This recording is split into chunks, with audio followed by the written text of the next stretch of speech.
Hello, and welcome to Straight No Chaser with Dr. Julius Bailey. As you know, I am Dr. Bailey, and this is Miss Tisa, my co-host. We are live on the campus of Wittenberg University as we watch the groundskeepers manicure the lawns and students moving into their dorms all masked up.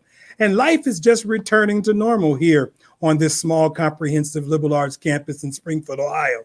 If this is your first time here to Straight No Chaser, welcome. We are a 1-hour digital talk show where we bring you news, culture, and knowledge. We are winding up our pilot season. We have 3 more shows, Tisa, right? Wow. The energy and enthusiasm is definitely here for the show, and we're excited about the possibility of going to season 2. But I must be honest, we do need sponsors, right? I don't want to ask you individually, primarily because I have an announcement coming up soon that I may need $5 or $10 from you, you know. But I know that you know businesses or an organization who would like to get their name to 3,000 or 4,000 viewers that we average per show. Season 2 would begin the first week of September, and we will last until the first week of November. Miss Tisa, so we had a good time on Monday, didn't we? What Monday was ineffable. It led me to begin rereading your book, Racism, Hypocrisy, and Bad Faith. A moral challenge to the America that Dr. Bailey loves. You better give me a shout out. What can be found on Broadview Press or drjuliusbailey.com. But the highlight was after the cameras were off. And oh, they didn't see that. They didn't see it. Yeah, we were singing, right? We were. Me, Cornell West, and you, we got to singing some Hail Melvin and the Blue Notes. They weren't ready. But no, and guess what I did yesterday, though, Miss Tisa? What's that? Well, maybe I shouldn't tell you. I did something yesterday. I went to the store and bought something yesterday. What you buy? I went to the store and bought something. You want to know what I bought? I do. Well, see, look, I bought me a suit coat yesterday. Oh, snap. Straight No Chaser audience. Now, those of you who don't know me, you should be aware, and I think you should see it on the screen coming up. You should be aware that I have not worn a suit coat since my wedding in 2003. I'm dead serious. It's been 17 years since I've worn a suit coat. But yesterday I bought one, and thanks to Tony Blackman and some of my folks on Facebook page talking about my pictures I took Sunday, I went out and bought not one Tisa, but 2 suit coats. Oh. I think we have a picture, and you saw the picture, and so I hope you like that picture. It's going to be a lot more of me in suits coming up. But let's get to the show today. Tisa, August 4th, 2019, when the Oregon district shooting occurred, where were you and what were you thinking? I was at home and I was shocked when I got news of the Oregon shooting. It was just, it led to some concern, not just for family and loved ones, but the community as a whole. I was impressed as it pertained to the response time of, our safety, our public safety. In that case, but in other instances, we know that their response time has not been appropriate, or their action as it pertains to this response time wasn't appropriate. Right. Well, certainly today we have one of the survivors, actually just walked in, one of the survivors who unfortunately lost his father out there that night, Mr. Dion Greene. He'll be on the show a little bit later. And as you just made reference to, my new book, The Racism, Hypocrisy, and Bad Faith, I have a chapter about America's what I call fake tears, the faux tears, And thanks to our inaction as a nation, we've sort of watched a lot of these things happen and not done nothing about it, right? I mean, there we were in 1999, and the contagion of the rampage killers in Columbine, right, has made landfall in nearly every state in this nation. And we could have done something after Columbine, after Sandy Hook, after Vegas, after El Paso, and then obviously a year ago here in Dayton. But we've allowed the NRA to convince us that legislation just don't work, right? And we're thinking about the Oregon district shooting. I just need to ask, when are we going to feel the real feelings of our victims, right, and the families of our victims? When we're going to understand that these shootings are tearing asunder family. It removes fathers, it removes brothers, it removes sisters and mothers and friends, and our blood must seethe and boil beneath the skin. In the same way, we must confront the visceral with our own eyes, or we must see without flinching that what bullets do to bodies. Or we must do this and make it transparent, the aftermath, as we're doing today. The toil on families, the spirits, the minds. We can't get caught up in the pacifying stories that we tell ourselves around heroism and sacrifice, that these stories allow us to sort of live in unreal worlds in which the gun is merely a tool of protection. No. We can't be out here like Oprah, you get a gun, you get a gun, we all get guns. We're wrapped up in these worlds, in these stories. We're wrapped up in our fantasies. For as long as we remain wrapped up in these fantasies, we will remain in the gun lobby's thrall. This contagion, as I talked about, it continues to spread, and the problem will grow larger and larger each passing year. When we speak of the last mass shooting, we know that there will be another one and another one. Without something drastic, we will never be able to speak of the next last shooting as being the actual last mass shooting. You know, we also have Mr. John Crawford Jr. here today. 6 years today, Officer Sean Williams and his partner rushed into the Walmart after the 911 caller, Ronald Ritchie, lied about the young brother running around pointing guns at women and children. Walmart cameras proved that Ritchie was lying. Right? I think he was Karen before Karen was Karen. Snap. But that's a whole other conversation. But as a mother with two black boys, as a black woman in America, what did the Walmart shooting mean to you? As a minority and a mother raising future Black leaders in America that have already experienced being stereotyped by society, it's a thought that I dread to entertain in its entirety. Instances as far back as the wrongful death of Emmett Till and current unjustified loss of lives such as Tamar Rice, Trayvon Martin, Sandra Bland, and John Crawford III has led me and my son's support system to continue educating them in regards to the aforementioned tragedies. Yeah. I mean, you know, for me, you know, you just ask a question, you know, I get real upset about lying phone calls. Right. And especially racialized lying phone calls. But that's not what today's conversation is really about, although we do have attorney Wright here today. And Michael Wright, and we'll talk about the ways in which these are civil injustices that are going on. But we have to really talk about the fact that Officer Sean Williams was not punished. There was no punishment done for him. And if we're honest about it, Tisa, the only ones punished was John's family. Correct. It was his mom, Miss Teresa. It was his dad, Mr. Crawford. It was who was here today, like I said. It was John's children. Correct. It was we as a community. And it makes us ask, do our lives even matter? And so just before we show this short clip and bring on our guests, those of you who are used to Straight No Chaser know at the end of the show, we do this thing called I'll Drink to That. Well, as you see today, there's nothing in our cups. Our cups are empty. But our cups are empty just as the tears of politicians who have yet to ban assault weapons are empty. They're as empty as the Beaver Creek Police Department, who has elevated this officer to detective and accepted no responsibility for shooting John Crawford III within seconds.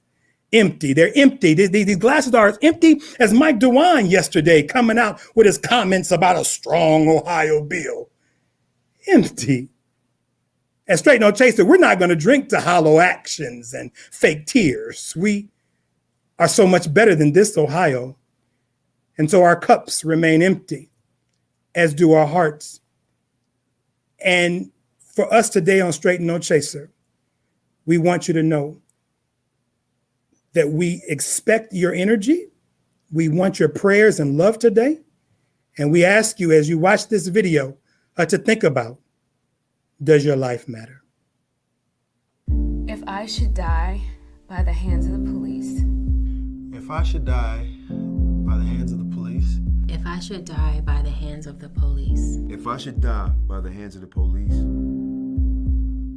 Tell my students that they still can be what they want to be.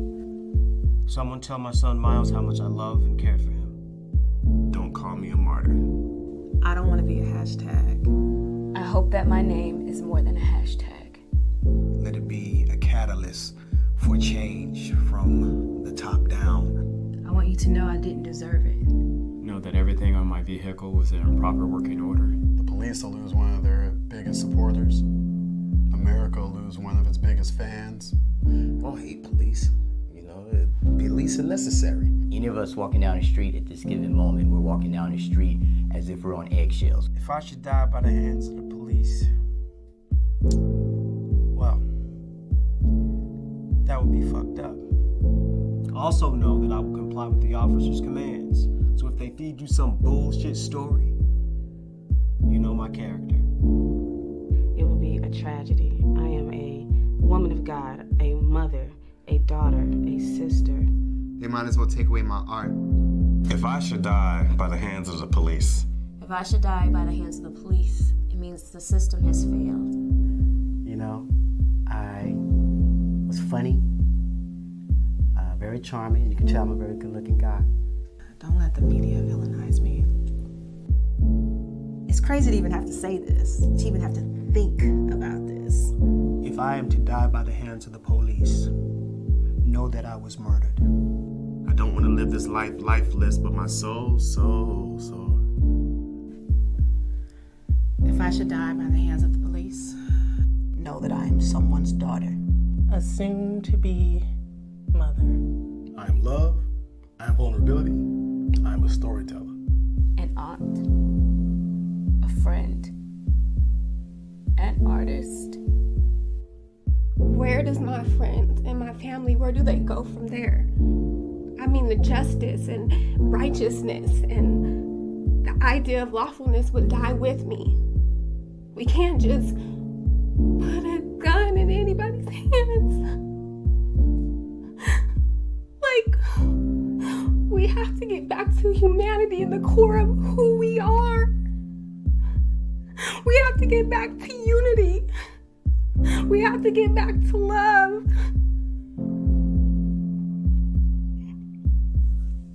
If I should die by the hands of the police. If I should die by the hands of the police. I did not resist. I was not disrespectful. I made sure I was gonna make it home that night. I am the children you see playing on the playground. Do you see me? I see you. When the police say your presence a weapon, it's all out. War. And I deserve to live. And it is really sad when people die, so I don't really think they should be doing that.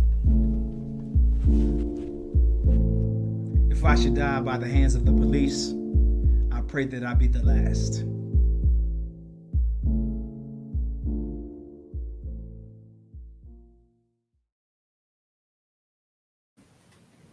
So that video makes you think, right? That video makes you wonder what it is that, or how it is that we will be remembered if something was to happen to us the way it happened to John Crawford III. Straight No Chaser audience, we welcome our own civil rights attorney and Dayton, Ohio philanthropist and community leader, and attorney Micheal Wright. He's on my left, probably your right, I think. And he is of the Wright and Schulte law firm. I would sing the song, but y'all already know the song to his phone number. And we have Mr. John Crawford Jr., the father and grandfather of John Crawford III's children. Welcome, gentlemen, and thank you for being here on Straight No Chaser. Thank you. Thank you for Mr. Crawford, let's just jump right into it, man. I mean, your son's name has been invoked all across the nation, internationally.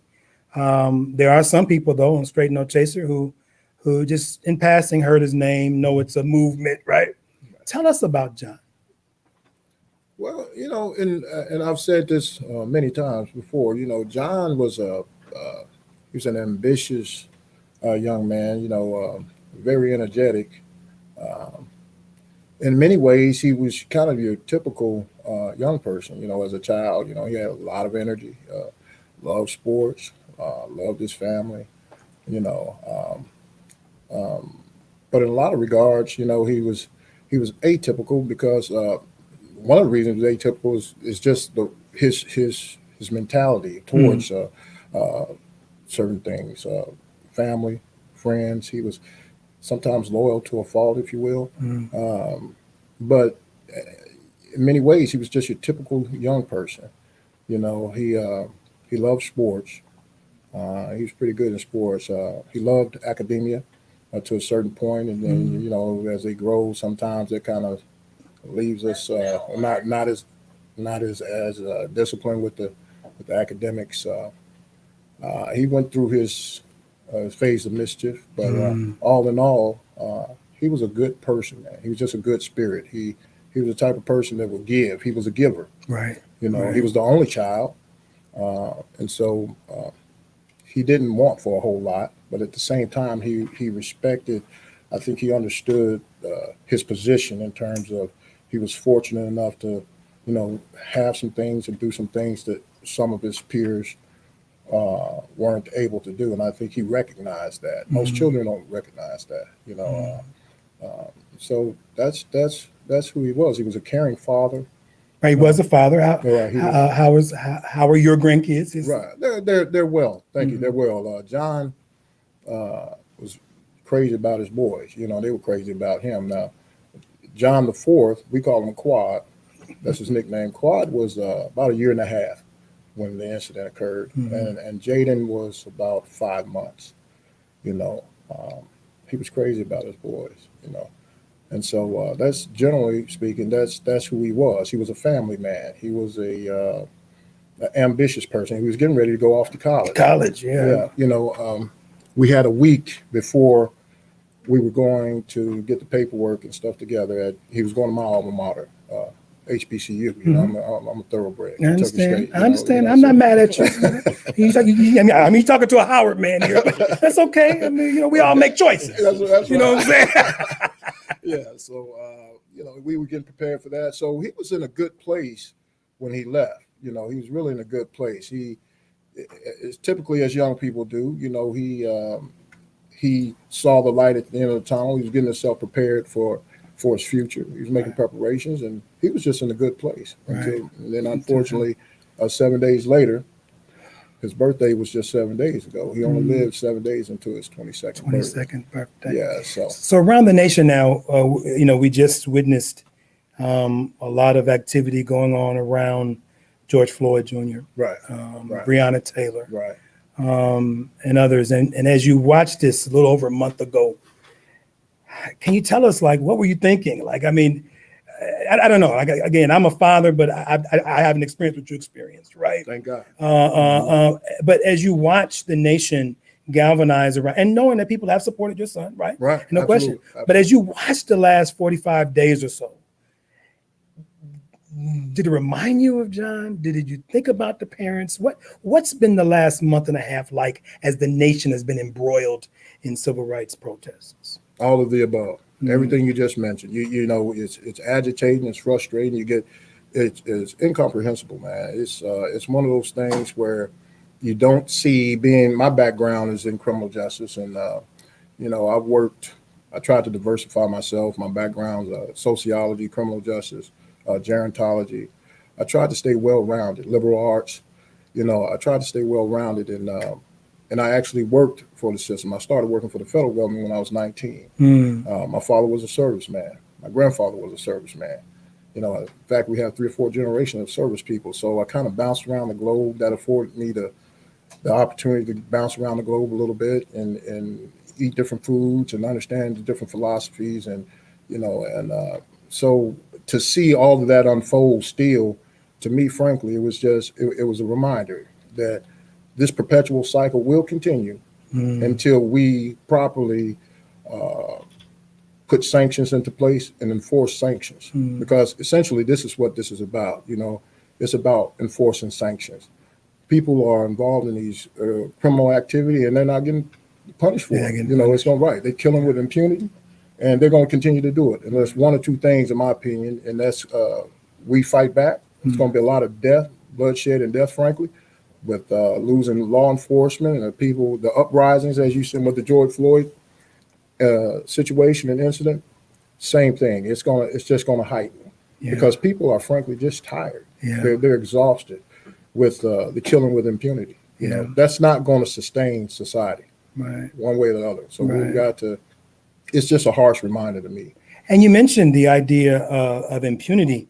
We have Attorney Wright here who represented the family, and Attorney, listen, I mean, I know you still have a case to try, and so we're gonna, be sensitive to that. But we know that Officer Williams had a background, right? Absolutely. We know that his background included, in Beaver Creek alone, was the officer with the most use of force activities, all that kind of stuff. So when you think about, I want you to talk a little bit about him as much as you can, and but more so, as Mr. Crawford is saying, like, why do we have to continually have officers like that on the force?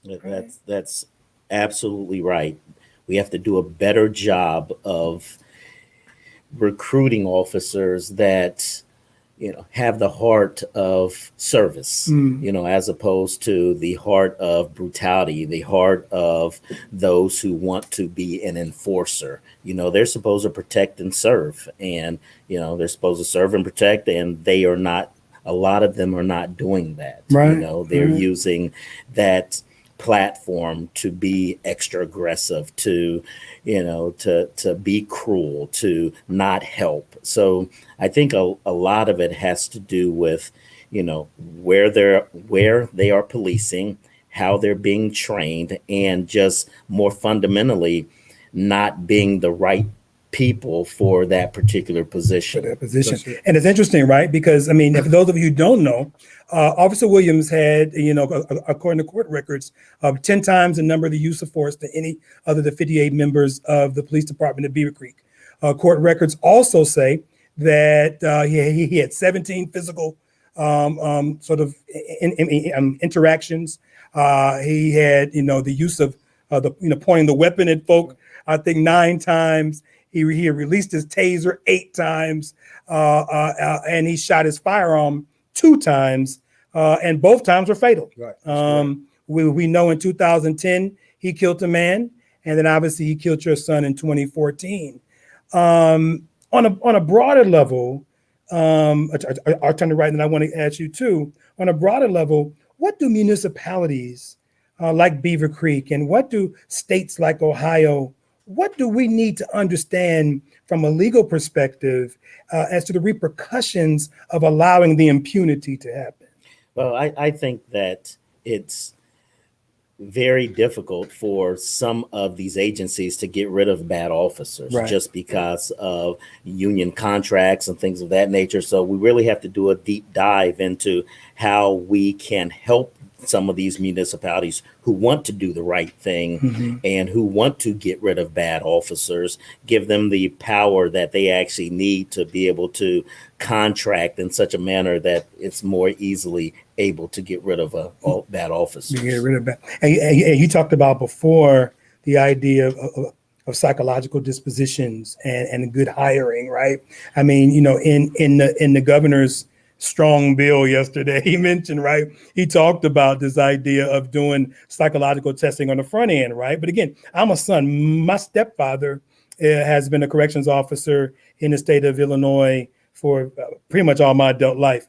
And for the last 20 years, like, he's been overwhelmed mentally by crime. and it has affected the way he interacts on a daily basis. Right. So with bills or with companies saying, listen, yeah, we want to test them when they come in at 22, but you ain't testing them at 25 and 27 and 28 after they've been in the mix, right? After they've done that kind of stuff. So we know that obviously, and then they'll come back and say, well, they're under stress. These are high stress jobs. Well, that's even more the reason, right? To get engaged in that. So what do you say about municipalities who try to blame it on the stress of the job, right? Even Beaver Creek said, well, you know, Sean has been involved in nightclubs, and he goes and does the bars, and he gets involved, and that's why his rate of engagement is higher, because he's around people. But Attorney Wright says, well, that's why you need better trained folk. Absolutely, and I just piggyback off that, because frankly, that's a bunch of crock. I mean, you know, some of this is, a lot of it has to do with leadership, okay? Because the chief of police and these gentlemen who are in administration positions, you know, they could change all that. You know, if you have a bad officer, right? Okay, right. I've been around this institution a long time in criminal justice. If someone's bad, it is your job as a leader to rectify that. Right. Okay. Right. It's simple as that. But when you play favors and you contract, as we used to call it, when you contract your position and compromise your position, you know, just because he's my uncle or he's my friend's daddy or brother or cousin, you know, then I'm not going to do my job. Then that's where the sanctions need to kick in. And when you don't have that, then it's just an open field there. Right. You know, but this can be remedied. You know, it really could. That's how it can be, through leadership. Right. You know, the cultural aspect of it, absolutely. You need that. In part of our bill, we've got a proposal for the John Crawford III law that's up. If you get on change.org, and Google John Crawford III law, it's all there. And that's one of the items on the proposal, is that as far as the community part of it is to, and the cultural part of it is to change mindsets. You know, you asked to be a police, you know.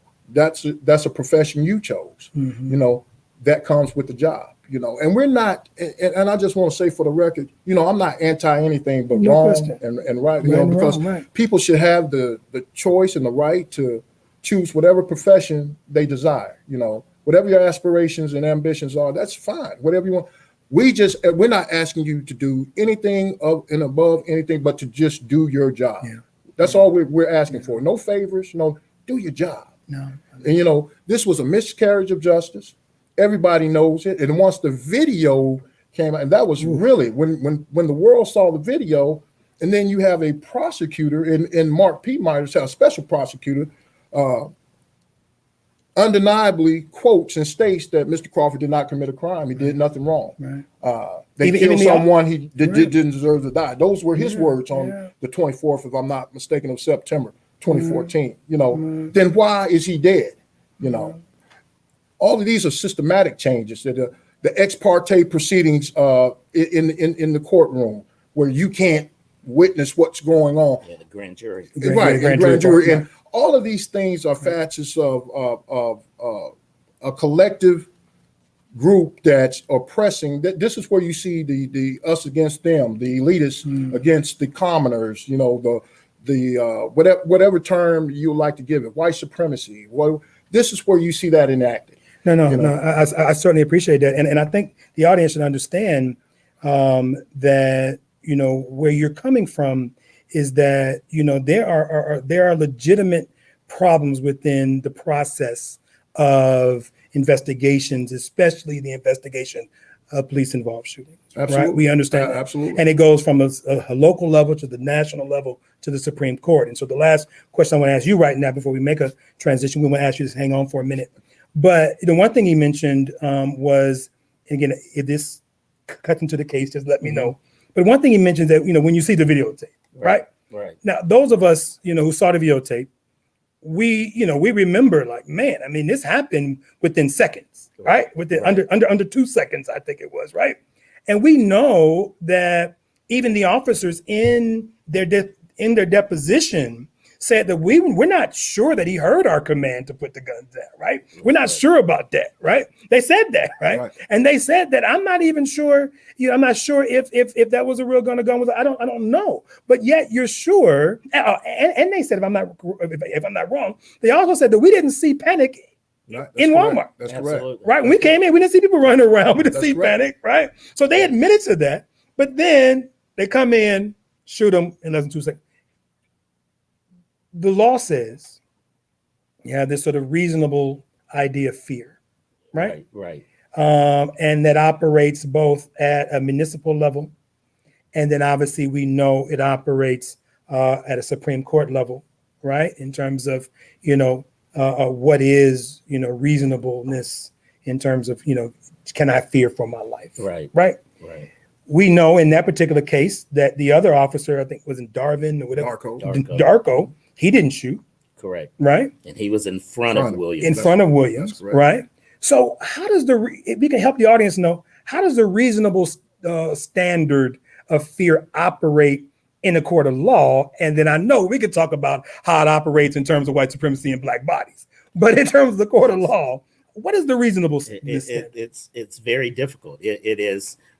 Right now, it's from the perspective of the police officer. So if he says that, I was in imminent fear for my life, I thought that this young man could do something that would potentially put my life in jeopardy, that I have the ability to, use deadly force. And it is not it's not an objective standard. So you should be able to ask other folks that, would you have done the same thing in this situation? But that's not really how the law works. It's basically supposedly in the mind of the officer. So your fear can be unreasonable and you can still use that as a defense. So you can basically say, well, I thought that he was going to do X, Y, and Z. That's why I did this preemptively. And the courts are allowing, those officers to get away with, these really outlandish defenses as a result of them, using the phrase that I felt like I was in danger. I fear for my life. I fear for my life. I thought I was in danger as a result of, this person's behavior or their actions. So the last question then, so when we think about what we can do as a citizenry, both at the local municipal level, and then obviously we know that the state, that U.S. Supreme Court has to get back involved with Graham v. Connor, right? They really have to hit that, right? But from a local level, is there anything that we can do as it relates to putting pressure on municipalities to sort of work with us to help hold these officers accountable? Well, I think one really good thing to do is we need to change the prosecutors. Ohio has 88 counties and 0 black county prosecutors. They have not one county prosecutor. Also, that helps in terms of, the grand juries getting indictments, things of that nature. So, we have to really start with the grassroots and start voting and changing how these cases are being prosecuted. Because what happens is that the law has been expanded to defend these officers. I mean, if we went by what the law actually has, then we should be able to prosecute a lot of these officers. But with the expansion of this, with the court, with the qualified immunities and things of that nature, it's making it very difficult for us to prosecute these officers. It's making it very difficult to hold them civilly liable for, these killings. And I think, holding them civilly liable would assist also, because once you start hitting these cities, these police departments, in their wallet, in their pocketbook, then they will have no choice but to change procedures or go out of business. Right. No, that's real. And so just lastly, what is the, state of what's going on? We know that the local court, they didn't indict, right? That's correct. But you are in, well, the local courts didn't indict. The federal prosecutor, they did not indict either. So, since this is still considered a death claim, they have, they can indict at any point in time. They get any new information or anything like that. But at this point, I don't believe that they will be moving forward with any type of charges, because in the federal law, you have to prove that the officer's actions were based on race. And that's hard to do, to get in someone's mind to show that it was specifically a race-related killing. Right. You know, you can use all of the facts and circumstances to opine that, to get to that conclusion, but it's very difficult based on how the law has been expanded to protect these officers. Okay. Well, we certainly thank you for your time. We want to, just thank you for all the work you do in our area, working on behalf, obviously, of Mr. Crawford, but dozens and hundreds of folk all across Ohio. We thank you. Thank you for the work that you do. And so we're going to keep Mr. Wright here. Do we have somebody on the line? Okay, we want to keep Mr. Wright here, and we want to make a transition to Dion Greene. Is that all right? Absolutely. Okay. Then thank you, sir. Okay. So, it was a Sunday night, August 4th. You want some water, brother? A Sunday night, August 4th, in the Oregon district of downtown Dayton, Ohio. All was well until a 24-year-old man, heavily weaponized, took his sister's life first, and then the life of 8 other people, injured dozens others, and then himself died. One of the patrons of the area bar that night was Mr. Dion Greene, who's to my left, your right. But not only was he a patron that night, he also lost his dad in the massacre. And he is here on Straight No Chaser. I thank you for coming, brother. Thank you. And bless you, and all peace and power be with you, man. Be with you. I know it's tough in this time. So as I did with Mr. Crawford, I know you all know each other, right? Right. Yes, Certainly. Just tell us about Derrick Fudge, man. Well, as I always say, growing up as a kid, father's always mean. Stern. But as I got older and became a man, he became one of my best friends. We can talk, we hang out, we just father son stuff. But as we got older, it was just more of a stronger bond. Just speak about things that I didn't think I could have a conversation with him about. And the moments I miss. Yeah. Like he's always the cookout at the cooker at the cookout. Yeah. So this year, I got when I wrote the letter to him, just letting him know from a letter to a father. This past year was just different. Yeah. And I always just would act like, oh, he just didn't come, and I just call him the next day, like, where was you at? That's how I was feeling, but in reality, I knew he wasn't here.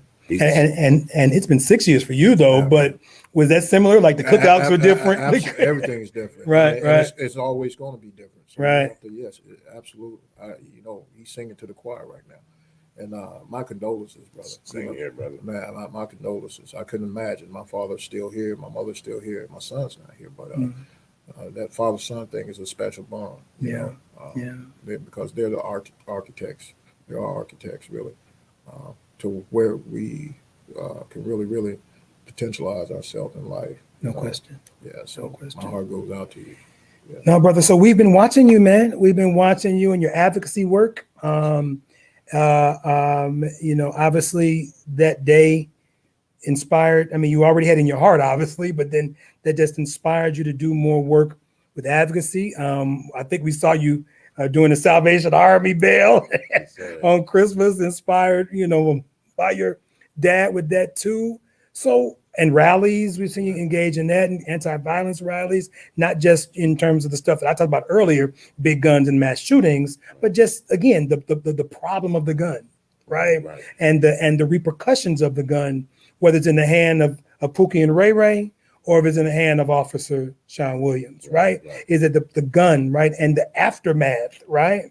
And so I just want to ask you, you created the Fudge Foundation, right? I know the Fudge obviously is your dad's last name, but obviously is an acronym, right? So tell the audience what the Fudge Foundation is. Well, it stands for flourishing under distress, giving encouragement. Say it one more time. Flourishing under distress, giving encouragement. Okay, if we had a drink, we would drink to that, but we're not drinking to that today.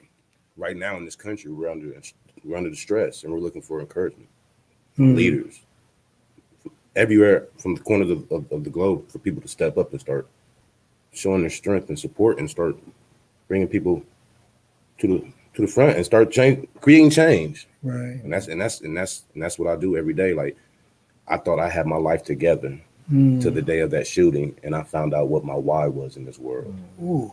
That purpose of that shooting made my why, and this is why I do it every day. And I speak on it every day, and I'm gonna keep pounding these concretes, bringing survivors together, helping them share their stories while he's over there bringing them laws together. So, but I'm gonna be right there if he needs me too, with all the survivors to share our stories. So somebody in them house, in one of them Congress, they gotta have a heart. Right. You would think they would have a heart. You would think so, brother. Until it happens to them. Well, yeah. And I think that's what all these situations, right? I mean, we know that, right? Because we know I don't want to, every situation is different. Even though we always look at these things as a totality, we do know that every person, every jurisdiction is slightly different, right? It's not like, you can't, it's not like they have a national meeting and say, we're about to go kill some people today, right? Absolutely. That kind of thing, right?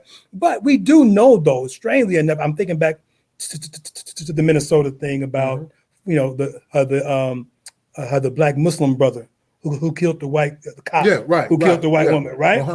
Muhammad brother, right? I mean, within a week or two, he was indicted. Right, he was prosecuting everything else. Absolutely, and the Louisiana case was quicker than that. Within 72 hours. 72 hours. Both of those brothers were right. Both of them black guys gone. So I mean, you can't tell me. That's just saying. You can't tell me that there isn't a process by which, if there was interest, if there was a heart, if there was a value placed on Black lives, right? If there was a fundamental respect of what it means to be Black in America, you can't tell me that you can't operate. You can't. We know that. You can't tell me about these blind grand juries and somehow they didn't indict. No, somehow you didn't force them to indict. Right. That's it. Somehow you didn't give the information to make the indictment. That's right. It's their unwillingness to do it. Exactly. That's right. Exactly. So how are people receiving your message, man?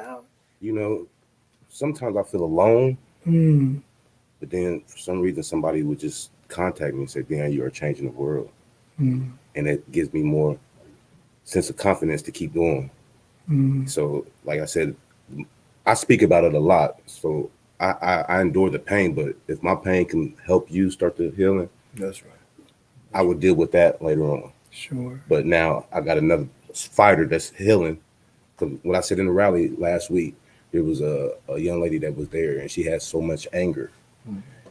And I know that everybody grieves differently, but I told her, I said, you have to let that anger go and let God take the will on that, because I need you, but I can't have you if you're not strong. Right. And that's the devil keeping her from flourishing. So I said, just leave it in God's hands. Like, I can be angry at white people. This man just came out here and took my father from a great day. Right. But I give it to God. Right. I wrote his mother a letter and just told her for forgiveness. Like, if she needs to talk, seek counseling. Because I know what it is as a son to lose a father. Right. But she lost both of her children, right or wrong. So when you have a conversation with one, like, how's your daughter? She was, and you don't say nothing about the son, but as a parent, that hurts. Right. So I just wanted to give her a sense of encouragement. That's that E for that encouragement, right? And show her like somebody's there. Right. I would never forget. I mean, I'll never forget. But I just want to let her know that, and maybe that might have brightened her day up too. Just like knowing somebody's really there, because people have the right to be angry. Right. Because I remember when it all happened, and they was sending food to her, and the deli refused to make food for the funeral. Wow. They had every choice though. That was their right. They was angry at that time. It just happened. So I couldn't be mad at what decision they chose to do. But that was powerful though. But I just just want to help others and get them speaking and let it out, because holding it in can become dangerous to yourself and to others, especially if you have a family. Absolutely. Is this a spirit that your father instilled in you? This idea of loving others and being empathetic to people's pain? I always had that, but now he just brought it all the way out. Right. And I just want to help others while I'm helping myself. While you're helping yourself. That's back to the encouragement, right? So I have to ask you this, brother. I mean, just because everybody in the audience don't really know this, it's not just that your father died there, but your father died with you. Yes, sir. Right? In my arms. I was. Can you tell us a little bit about the circumstance, if you can? Oh, yes, sir. A little bit about the circumstances. I mean, what were you in Ned Peppers? Were you in that night was so. That was the first time I've been out since Memorial Day. Okay. In Dayton. I'm in the area that got hit the hardest by the tornadoes. I was in the tornadoes too. Right. So I was cleaning up all summer, just cleaning up, trying to get my house back together. And then one of my friends down here in Springfield said, "Hey, you want to go canoeing?" That's how I connect with life. I canoe. I leave everything in the car and I just go down the river and just connect with nature. So I'm like, you know what? Yeah, I'm gonna come down there and hang out. And it was great. It was a great day on the river for like 5 hours. I haven't been nowhere all summer because I've been cleaning. I ain't talked to my family all because I'm like, if you want to hang out, come up here and pick up a broom and we can talk and help you clean up. So I ended up coming down. Then I went to my mom's house that stays down here and took a shower and called my sister, called my father and told him like I'm in town, like, hey, y'all want to hang out? So we sat over at my mom's house. It was a beautiful night. And I haven't seen nobody, so it was just good getting back with the family. Right. So I'm like, hey, Mom, would you watch my nephew? She said, yeah. So I said, hey, y'all want to come to the Oregon District? So we made our way up to the Oregon District. Now, my dad is asleep in the car because, you know, when me and him together, we drink our Jack. So he's asleep in the car. And when we pull up, I'm like, we just stay in the car. We just gonna go in there for a little bit. He like, Dion, if you're going in, I'm going in. So we go to Ned Peppers with the security guard, and I talk to him every day when I go there. He's like a brother. The security guard that stopped the shooter from running into the building. But my dad had on joggers. So we went to Newcomb's. I never go to Newcomb's. Right. So we go in there for a little bit. My dad's buying all the drinks. We just having a blast. Like it was a great time. Then the security guard like, hey, your dad's dancing inappropriate. But he was social distance dancing. I got a video where the girl's not even dancing, but he's just having a good time. But I've been on the river all day with the sun. I'm like, he's just gonna leave anyways. So as we walking out, don't forget my sister and her husband are in there, and it's his birthday, so they're in their own world. So that's how we got into the tacos in front of the taco stand because she wasn't there. Right. So I went back in there. I didn't do a good job because I didn't feel like walking up the stairs. I said, "Can you just get my sister? You know what she looked like." But that's when my life changed right then and there. As I'm sitting there waiting for my sister to come out, I just see the tall, slender white with the mask on, just and the body armor, just walking down the side of a Blind Bob's patio in the little walkway, and he's not running, he's not jogging, he's just, you know how somebody's trying to get to an area to do something, they like fast paced. Right. He just walked on out, shot a couple times, and I'm not thinking it's real because I'm like, right across the street, there's always police in that parking lot. I'm just like, oh man, they're about to need this. Yeah, you're gonna they you know what I'm saying? I'm like, right. He's just drunk, but he walks through us. Like, because all the victims died on the sidewalk except my father. But we were standing in between the cars waiting for my sister to come out. So as he comes out, he shoots a couple times. But how he gets on the other side of the street for Ned Peppers, he walks through us and steps over my fiance. That's how he got to the other side of the street. But while I'm just there, and he shoots, and I look at him like with a dumb face because I'm like, what are you doing? But I'm not even thinking it's real. So when you watch it on the news, you see that I go down like Colin Kaepernick. I'm like, this is not real. He just shot a couple times. So as you get on the other side of the street, that's when the gun starts to start flying more rapidly. So people are running and taking cover. I'm like, Dad, come on, get up. I'm thinking he's just drunk or just in a maze. But then his sister's in front of me saying, can you call the police? I've been shot. So now I'm calling the police, but everybody else is calling the police. So I'm like, Dad, get up. So while I got my phone on, I finally turned the light on. And I look at the body, I don't see no blood. So I'm like, come on, Dad, get up. So now I just get closer to him, and then I start shining it around his head area, and that's when I start to see the blood. And then I just start, like, he's just looking at me, like his eyes is open, he's breathing like he wants to say something. So I just start screaming for help, doing CPR, yelling, and then I just hold on to him. And I just knew when he took his last breath. So then a trooper comes and grabs me and tried to arrest me. But one of the police officers like, that's his dad, you dumb.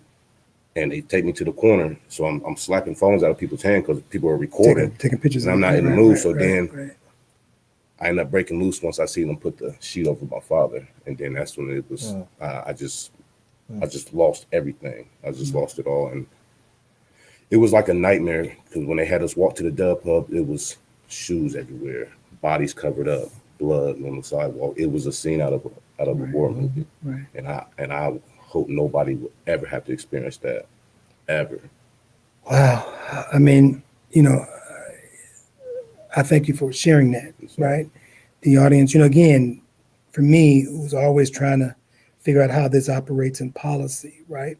As you said, lawmakers and political leaders and social leaders, we need to understand the aftermath, the real effect of it. And that's why I was so grateful to have you two here.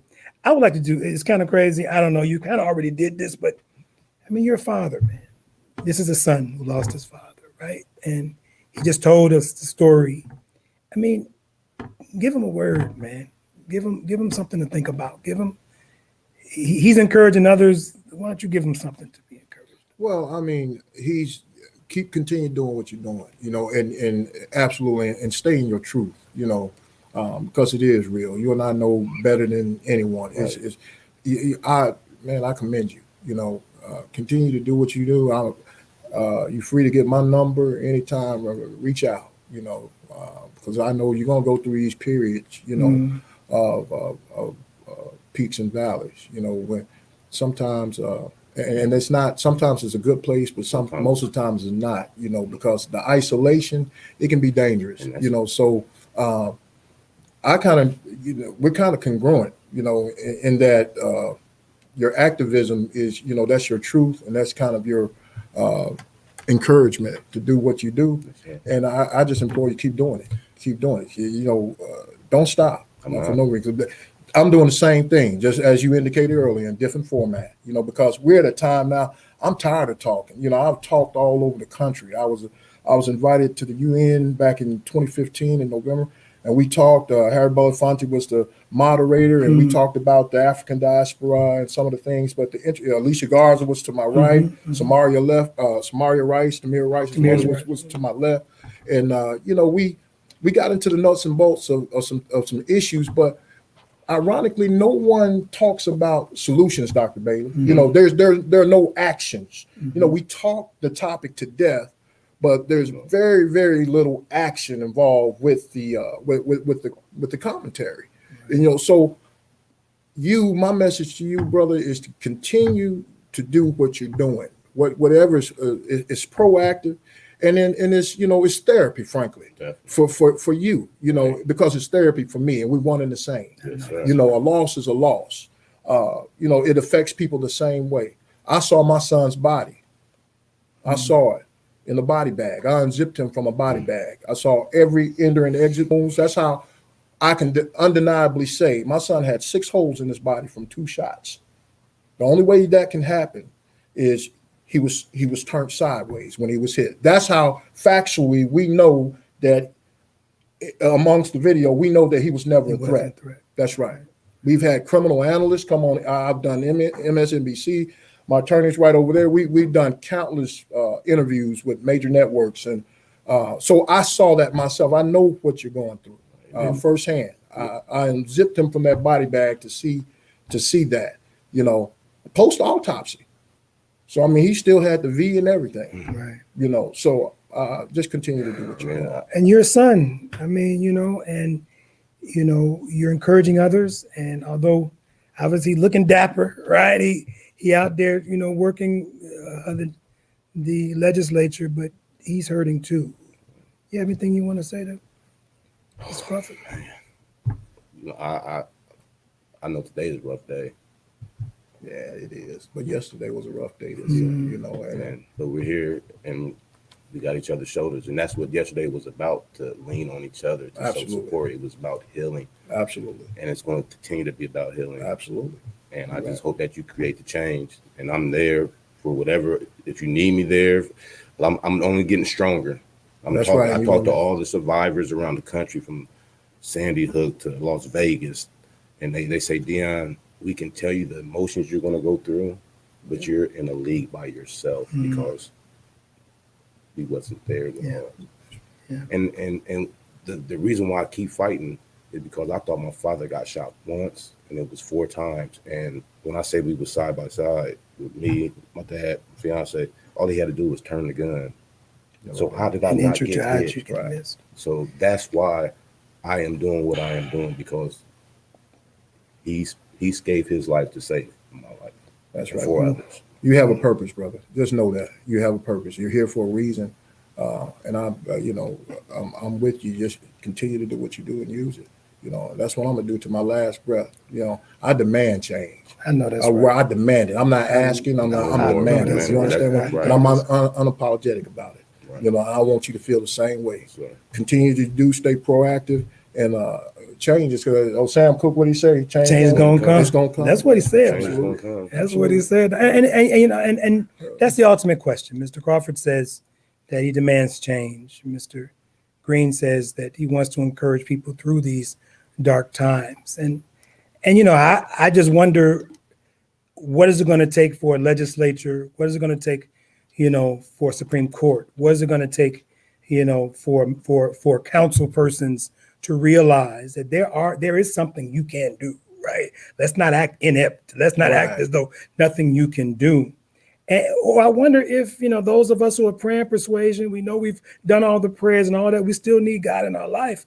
And there needs to be some type of supernatural intercession to sort of take place at the same time, if not even for us, maybe for them, right? For them, maybe they need to fundamentally go through that Sam Cooke change and make that happen. But as you know, yesterday, the folk down there at the spot in Oregon district. Tonight, 6 o'clock, I think. 6 o'clock. At the Beaver Creek Walmart. It's a strange thing. Strange. It's so strange. I should say this, but strange thing. For a couple of years, ain't no way I'm going to that Walmart. No way, right? And then one day I found myself about a year ago, I took somebody to the mall. Let me go over here to the store for a minute, right? And I went to the store.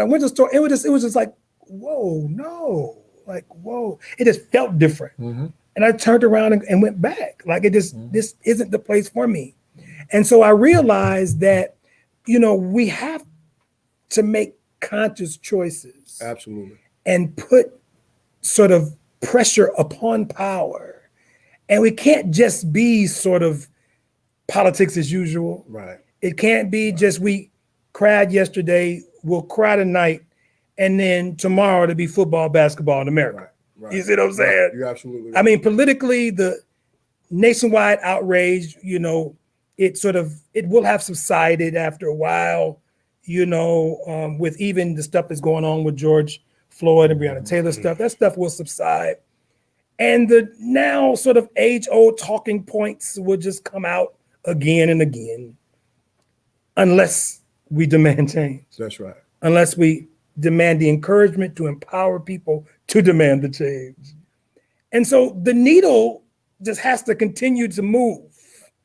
And we can't let the centrist sort of status quo continue, right? And so audience, I just want you to know that we have to be more wiser. We have to be more determined than ever before. We are Americans, and we have our own baggage that we have to deal with, tearing down monuments and everything else.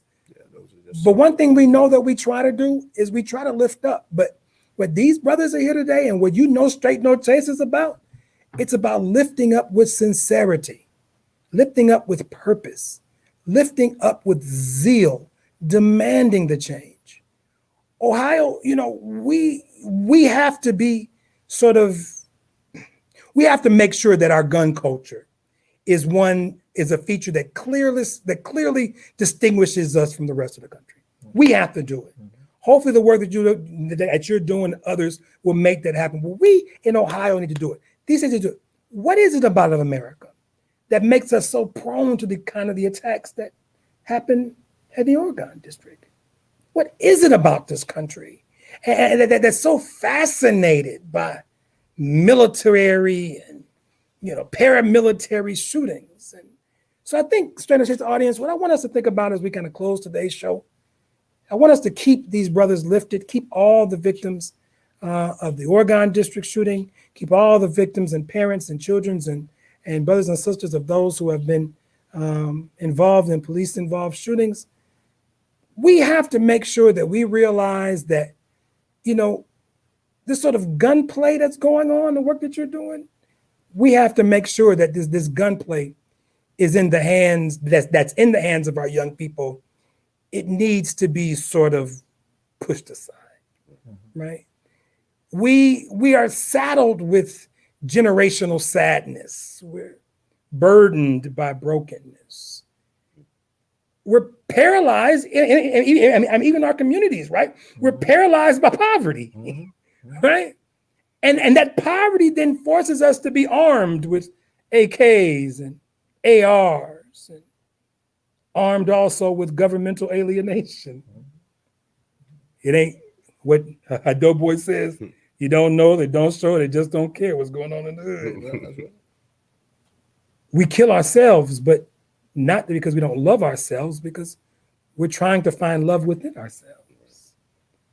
We're fighting over scarce economic resources, and even more scarce is non-market forces like love, respect, trust, and humanity.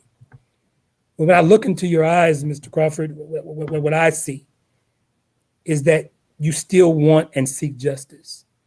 You said, I demand it.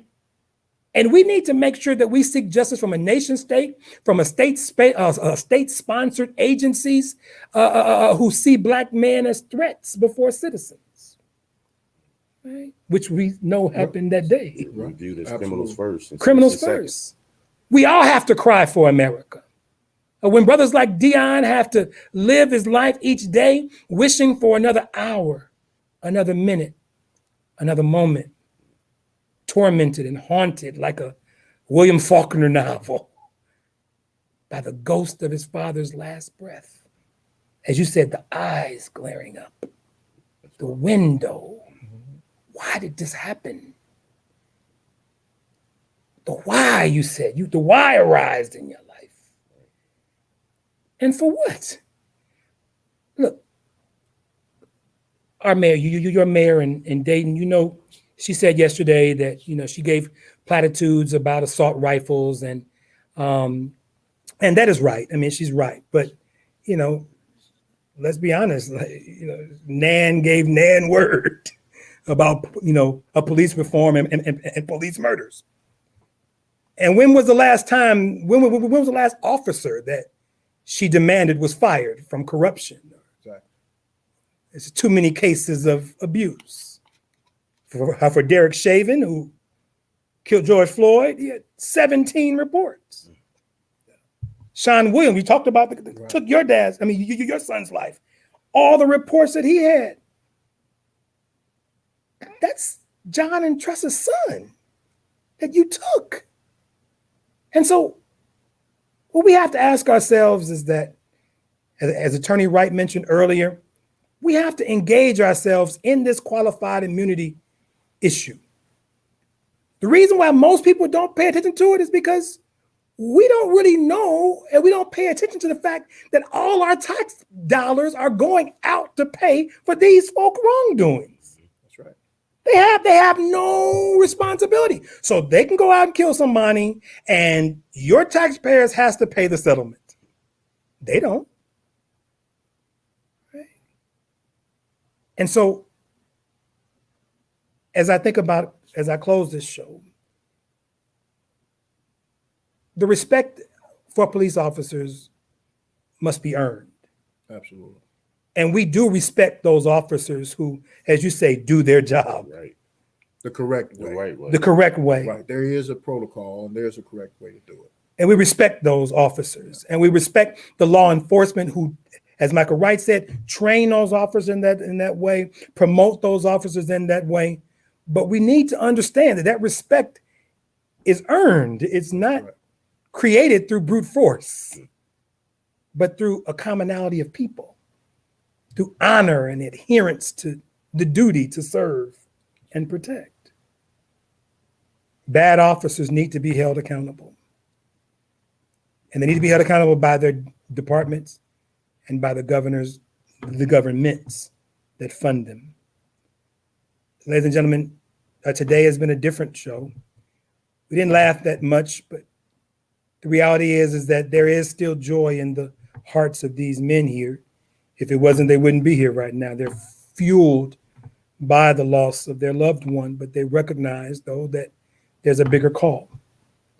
And that with your help, audience, with their advocacy, with your help, again, is there a way to contact the Fudge Foundation? It's fudgefoundation.org. Okay, the fudgefoundation.org. Get involved with the fudgefoundation.org. We already put change.org and on the website. Anything else? The John Crawford, right. Yeah. So you want to investigate the John Crawford law. You want to make sure you know what's coming on down the pike. Keep your, prayers with these gentlemen. Attorney Wright also, keep him in your prayer. He's still fighting on behalf of this issue and others. And for Straight No Chaser, I think it's time. I don't even know what time it is. We just been talking, but I think it's time to go. But I want to thank you for your time. I want to thank you for having the courage and having the strength to sit here today. Ms. Tisa, you're off the set, but I want to thank you for being here today and doing everything. Again, we are here on next Monday. I put the book down, but next Monday we have Dr. Eddie Glaude from Princeton University. He is the Princeton University Chair of Afro-American Studies. He is the author of the instant bestseller, Begin Again. And we know Eddie Glaude is a powerful speaker. He is a powerful professor. He might be one of the only professors in America that I admit to the fact that he's smarter than me. Everybody else, I ain't gonna admit to it, right? This brother's smart. So be here Monday, Professor Eddie Glaude. Tonight, if you're in the Dayton, Beaver Creek, Springfield, Columbus area, come down, support Mr. Crawford and the Black Lives Matter Dayton area the Miami Valley, right? Sorry, I didn't get that title right. Support the Miami Valley Black Lives Matter program tonight. Engage yourself in the issue. Keep your leaders accountable. Keep yourselves accountable to be encouraged. Where you lose courage, find the strength of, with these gentlemen or with organizations around you. Thank you for your time. Again, this is Straight No Chaser with Dr. Julius Bailey. I am Dr. Bailey. I know we ending different. We ain't got nothing to drink to.